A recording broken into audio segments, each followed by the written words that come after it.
E às vezes nós nos perguntamos, o que está acontecendo com o clima? Será que a camada de ozônio existe? O que está acontecendo com o nível das águas? Muitas são as teorias, as suposições e as supostas verdades. Agora, esse bonitão que está aqui comigo vai fazer o tira-teima sobre as suas maiores dúvidas e jogar fora as suas convicções erradas sobre climatologia. E tem um monte, pode ter certeza. Ele fez doutorado sobre a Antártica. Olha que coisa mais linda. Doutorado sobre a Antártida e afirma com todas as letras: o aquecimento global é uma mentira.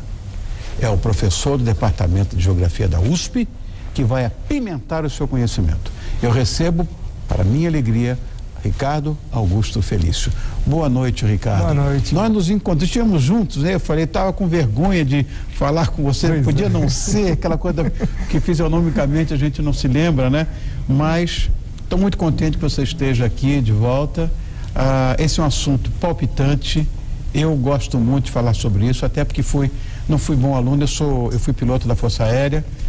E você sabe. É um expert disso. Não, né? Eu não era um bom aluno em climatologia, nem em meteorologia. É que aqui fora ninguém sabe nada, então as pessoas pensam que eu sei muito. Mas eu concordo com muita coisa. O que se fala de bobagem hoje, porque dá ibope, como se fala na brincadeira, né?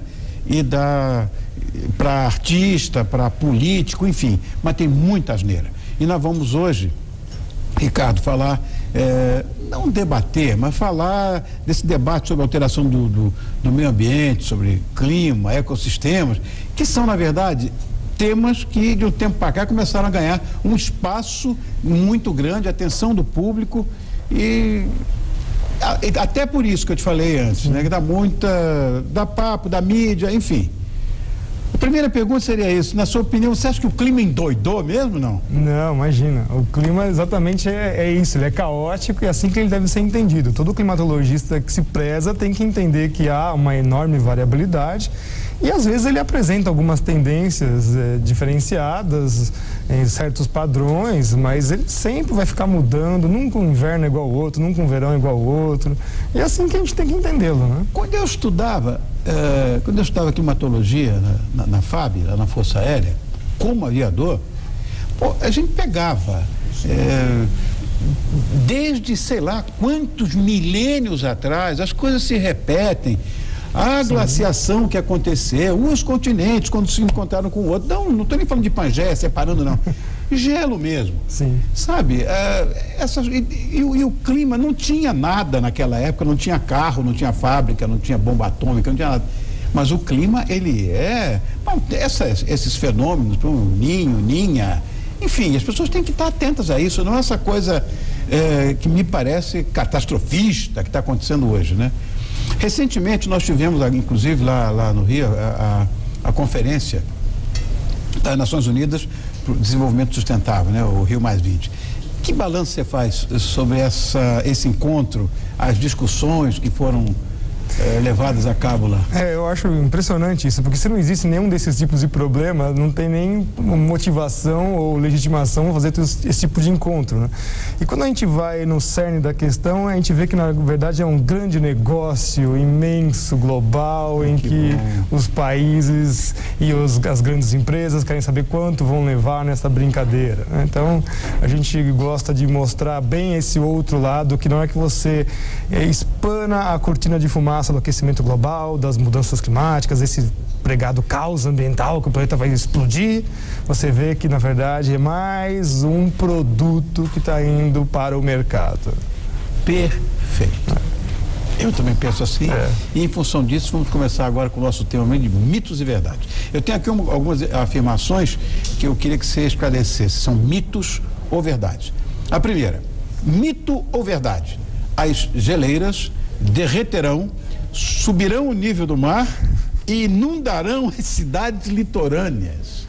Não, isso é mito, né? Na verdade, no período interglacial as geleiras de fato derretem mais mesmo, mas a gente não vai observar nenhuma elevação catastrófica do nível do mar. Ele vai ficar subindo entre 20 e 30 centímetros, oscilação normal que acontece, inclusive mais por causa da influência da Lua do que por causa do clima. Eu fico vendo isso, outro dia falando, olha, os tubarões vão passar por entre as antenas parabólicas da orla de Copacabana. Vai dizer o quê? Não. Então, mito. Mito ou verdade? O aquecimento global é causado pela ação humana. Não, de maneira alguma, é mito isso. O homem não tem capacidade de alterar o clima do planeta, não temos capacidade de mexer nos fluxos de massa e energia do planeta. A nossa emissão de CO2 é insignificante, até os insetos emitem mais CO2 que o homem. Um vulcão que entra em atividade no planeta é toda a nossa produção industrial de um ano e nós temos 550 vulcões ativos, então é mito. Então é mito? Mito. Tá. Agora, o que é realmente causado pelo homem, só fora do mito ou verdade, em relação ao meio ambiente? Escala local, você tem problemas ambientais, né? Eles estão aqui do nosso lado. Na verdade, nós temos tecnologia, temos inteligência para resolvê-los. A maior parte deles custa caro, né? Então é mais fácil você desviar o foco desses verdadeiros problemas para problemas que não existem, por exemplo, combater o aquecimento global, ao invés de você, por exemplo, tratar a água, saneamento básico, etc. e tal. Nossa cidade é cortada por um rio de esgoto e ninguém fala nada, mas está preocupado com o ursinho polar boiando em cima de um growler no Ártico. Eu tenho visto isso e, para meu absoluto desespero, eu estudei biologia, sou botânico, e eu fico irritadíssimo quando as pessoas falam que a Amazônia é o pulmão do mundo. Eu estou cansado de dizer aqui nesse programa, falei inúmeras vezes, a Amazônia produz 10% do oxigênio que ela própria consome. Agora, o oxigênio vem do fitoplâncton que está na água. E todo mundo acaba com a água, joga esgoto para tudo quanto é. Nossa cidade tem um mega esgoto a céu aberto que chamam de rio. Ninguém se preocupa com a água. Estão se preocupando com o pulmão do mundo, que é uma falácia. É uma bobagem. Claro que se desmatar, vai complicar o clima. Não vai, na verdade, né? Mas não significa que nós estamos autorizando a destruir nada. Mas pode desertificar aquela região? Não vai, porque justamente a floresta não regula a chuva. A floresta está lá porque chove, é o contrário, né? Tá. Então, é chamado rainforest, né? Então, justamente, todas as condições são extremamente favoráveis para esse tipo de vegetação e não é à toa que a maior biodiversidade se encontra na parte equatorial do planeta inteiro, né? É lá, Bornéu... Exato. A história do aquecimento global, inclusive, é tão falaciosa que quanto mais o planeta estiver aquecido, mais se expande essa biodiversidade para as grandes latitudes, as altas latitudes, né? Perfeito. Então, se sabe disso já há muito tempo. Mito ou verdade? Já que falamos de CO2... As emissões de CO2 controlam as temperaturas globais? Mito, completo mito. Isso nunca foi provado, nunca aconteceu no passado, não acontece no presente, não vai acontecer no futuro. O CO2 não participa do clima e é um absurdo. Isso é chamar todos os antigos pesquisadores e cientistas de tolos, né? Imaginar que você pode falar que existe um único elemento que controla toda a dinâmica da atmosfera. É claro que nunca fez isso, não fará. Agora, a cada ano, você mesmo falou agora há pouco, a gente percebe que existem certas variações na temperatura. Quando comparada até do ano anterior, que você falou, essa coisa muda. Agora, esses recordes de calor, de seca que acontecem, essas percepções são efeitos normais da natureza? Isso que eu são normais. Claro aqui. As temperaturas já estiveram, inclusive, em períodos mais quentes de interglacial, 10 a 12 graus mais elevados do que o atual. Olha! Né? Há 5 mil anos atrás, 5 graus. Nossa, esse aquecimentozinho que a gente teve nos últimos 100 anos é pífio, é 0,7, se é que foi medido direito ainda por cima. Então, ainda você fala assim, 0,7, os instrumentos têm um erro de medida de 1 grau. O que você está falando é ruído isso, né? Claro. Não tem como. Vamos voltar para os mitos e verdades. Então, mito ou verdade? A camada de ozônio está furada, permitindo a passagem de raios solares nocivos. Isso é mito, né? Na verdade, a gente nem pode dizer que existe uma camada de ozônio, mas em sim uma ozonosfera, onde a probabilidade da existência do ozônio é muito alta. chamar de camada virou uma entidade, é quase um deus, né? As pessoas até evocam como um dia santificado, o dia da camada de ozônio, né? Isso não existe. O próprio Dobson, que é o pai da coisa, falava, são nuvens ozônicas de que de uma hora para outra desaparecem absurdamente, e na presença da radiação solar é que elas se formam. Portanto, se não tem luz, não tem ozônio. E as pessoas também se enganam muito, a gente precisa da radiação ultravioleta B, porque senão a gente não consegue sintetizar a vitamina C, a vitamina D, perdão, e colocar, fixar o cálcio nos ossos, né? Então é necessário sim as pessoas terem uma dose de radiação ultravioleta B.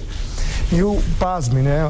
Quebrar mais um mito, já que você não pôs a pergunta, mas o melhor horário para se tomar a dose medicinal é das 10 para o meio-dia até meio-dia e 10. Os 20 minutos diários ao meio-dia é a melhor hora para se tomar essa radiação.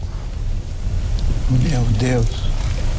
Agora, só para complementar, obrigado, Sérgio, só para complementar, onde é que surgiu esses mitos sobre o clima? Porque, por exemplo, os gases emitidos pelas vacas, isso eu morri de rir, e carneiros, sei lá de onde, da Nova Zelândia, qualquer bobagem, seriam responsáveis pela destruição da camada de ozônio. Mesmo não tendo sido um bom aluno na Força Aérea, em climatologia ou em meteorologia, eu morri de rir. Eu nunca vi uma bobagem de tamanha magnitude. Inclusive dizer que os dinossauros só existiram, né? Fizeram um aquecimento global também por causa dos gases, né? É impressionante. E pagou-se pesquisas para pessoas falarem isso, né? É isso que é impressionante, né? Ai, meu Deus do céu. Ricardo, agora sim, mito ou verdade? As catástrofes como o tsunami, como o furacão Katrina, são obras da intervenção humana na natureza? Não, inclusive tsunami, terremoto... É mito ou verdade? É mito isso, né? Tsunamis são fenômenos geológicos, né? Não tem nada a ver com a parte de climatologia.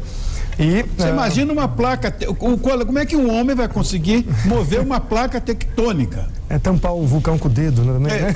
Sei lá. Não dá, é impossível isso. Então isso é mito. Ninguém tem capacidade de fazer isso, né? A gente não mexe nos fluxos de massa e energia do planeta. Bom, outra. Mito ou verdade? As fontes de energia alternativas contribuem para o meio ambiente. Exemplo, combustível renovável, tipo etanol. Isso é mito completo, né? Inclusive energia eólica e solar, elas são extremamente caras. Só para as pessoas terem uma noção, na Portugal, nos últimos 6 meses, a conta de luz subiu 4 vezes graças ao uso de energia eólica.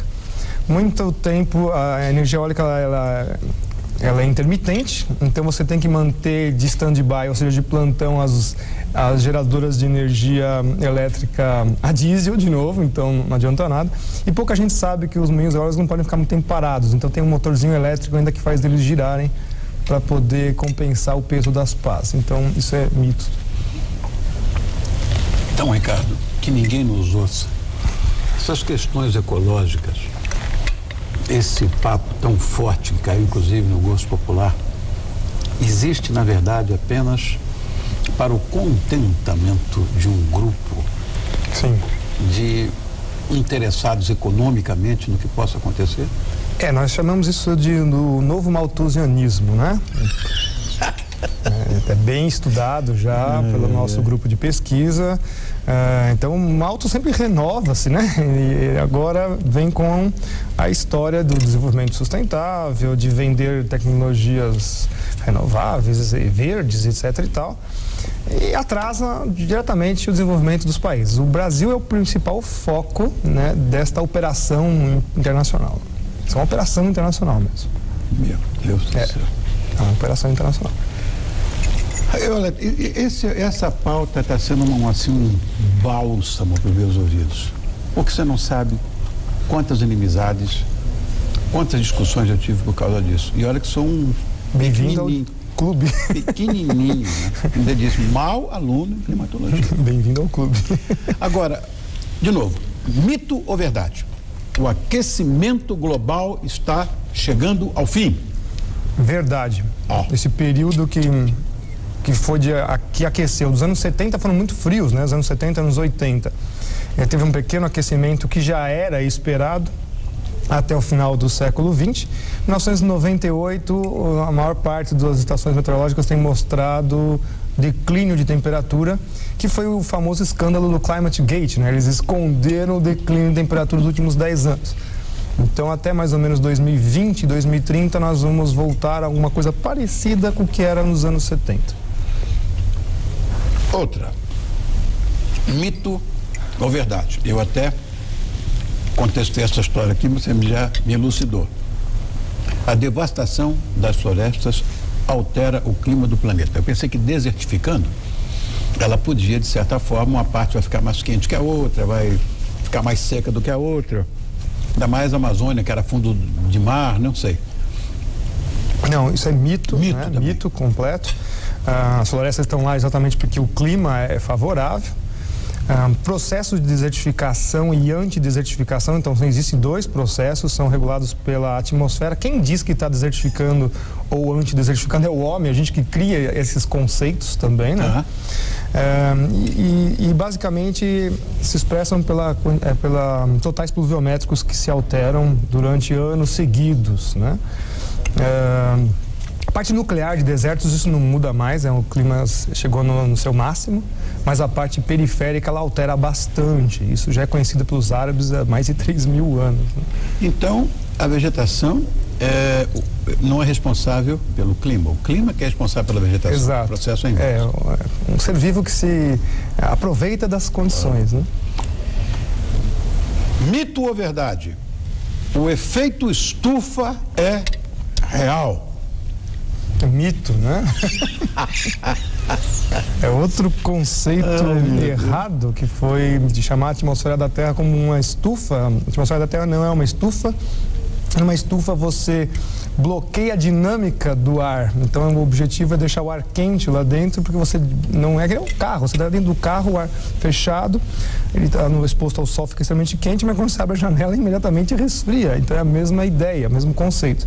Interessante que se você não turbilhonar o ar dentro da estufa, dá geada do mesmo jeito. Mostra que a radiação infravermelha sai pelo vidro e vai embora. Experimentos já foram feitos há muito tempo com cristal de quartzo e tudo mais. Então isso é mito completo. Não, a atmosfera não trabalha como uma estufa, a gente não bloqueia a dinâmica de fluidos.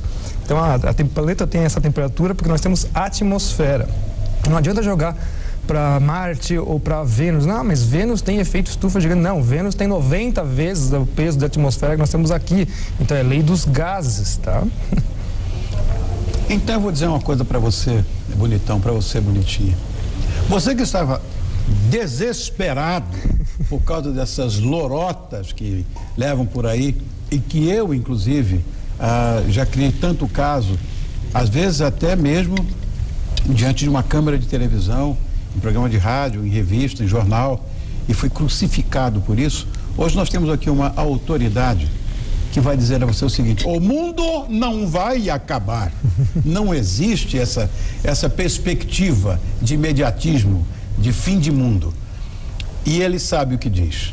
Ele é o Ricardo Augusto Felício, professor de climatologia do Departamento de Geografia da USP, que por si só já é uma referência. Muito obrigado, Ricardo. Eu que agradeço. Amei esse nosso papo. É uma pena que você não tenha aprovado o que você... Sérgio, você é insuportável, vou dizer. Tá, olha, de fato, maravilhoso, maravilhoso. Um prato sensacional. Que ótimo, isso foi bem acertado. Isso é absolutamente perfeito. Muito obrigado. Muito obrigado, digo eu. E agora dá uma olhada na sobremesa que nos aguarda ali. Olha. Ótimo.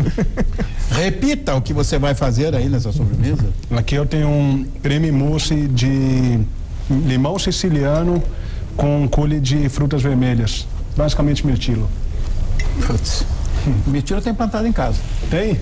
Então... Tá indo muito bem. Fiz a colheita semana passada. Que 4. ótimo. 4 frutinhas. Já dá para fazer aqui já dá as duas mousses. Obrigado. Lembrando que o chefe Sérgio Nave é consultor gastronômico e assina a cozinha do Sérgio Nave Gastronomia. Mais informações você pode acessar o site www.sergionave.com.br. Obrigado, viu, querido? Eu que Obrigado. agradeço. Obrigado, Rogério. Ricardo, muito obrigado mais uma vez. Estou com a alma lavada por tua causa. Pode ter certeza. Bonitinha, você viu só que diferente? Todo o seu preparou mais um prato cheio de informações e curiosidades para você. Amanhã tem mais. Sempre com um cardápio diferente, porque o seu paladar, eu digo, é muito exigente. Tenha certeza que o Ricardo, o Sérgio e eu amamos você. Um beijo, estou te esperando amanhã. O que você faria se só te restasse um dia? Se o mundo fosse acabar, me diz o que você faria.